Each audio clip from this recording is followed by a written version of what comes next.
গত প্রায় 48 ঘন্টার উপর আমাদের রাজ্যের প্রায় অধিকাংশ জায়গায় বিদ্যুৎ বিচ্ছিন্ন, মানুষের জীবনে অন্ধকার আচ্ছন্ন। কিন্তু আমরা দেখছি যে সরকারের যে ভূমিকা থাকার কথা ছিল, সরকারের ভূমিকা বিন্দুমাত্র নেই। এই বিদ্যুৎ পরিষেবার সাথে যুক্ত মানুষের জীবনে আরো দুইটা গুরুত্বপূর্ণ বিষয়, একটা হচ্ছে পানীয় জল সরবরাহ, একটা হচ্ছে টেলিকম ব্যবস্থা। আজকে এই দুইটা গুরুত্বপূর্ণ বিষয় মুখ থুবড়ে পড়ে আছে আমাদের রাজ্যের মানুষ।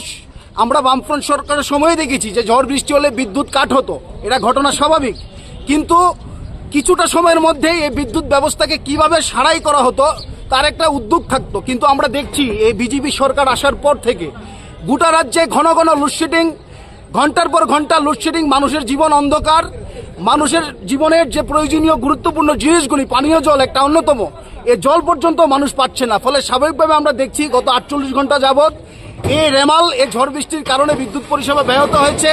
কিন্তু এই বিদ্যুৎ পরিষেবা, ব্যাহত বিদ্যুৎ পরিষেবাকে ঠিক করার জন্য দপ্তরের কোনো লোক নেই, তার কোনো পরিকাঠামো নেই, তার কোনো উদ্যোগ নেই। আমরা দেখলাম গতকাল মন্ত্রী সাংবাদিক সম্মেলন করে উল্টো জনগণের উপরে দোষ চাপাচ্ছে। মন্ত্রী বলছে যে মানুষ এসি ব্যবহার করছে, ইলেকট্রনিক সরঞ্জাম এত পরিমাণে ব্যবহার করছে যার দরুন ট্রান্সফরমার লোড নিতে পারছে না। তা আমরা বলছি ডিওএফআই, তা আপনার দপ্তর কোন কাজের জন্য? আপনার দপ্তরের কোথায় কি ভূমিকা আছে? মানুষ ব্যবহার করবে গরম জ্বালা থেকে মুক্তি পাওয়ার জন্য, বলে আপনার দপ্তর আছে সেখানে সেই পরিস্থিতিটাকে স্বাভাবিক রাখার জন্য। কিন্তু আমরা দেখছি এই বিদ্যুৎ পরিষেবা সম্পূর্ণভাবে ভেঙে পড়েছে।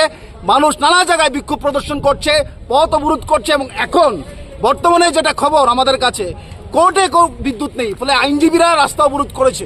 এই হচ্ছে আমাদের রাজ্যের পরিস্থিতি, অবস্থা। আমরা আজকে এখানে এসেছি বিদ্যুৎ দপ্তর, টিআরডিসি দপ্তর যেটা আছে, অধিকর্তার কাছে। অধিকর্তা যদি আমাদেরকে ডেকে পাঠায় আমরা কথা বলবো। আমরা জানতে চাই 1912 একটা নম্বর আছে বিদ্যুতের ইমার্জেন্সি নম্বর, এই নম্বরটা কোনো কাজে আসে কিনা।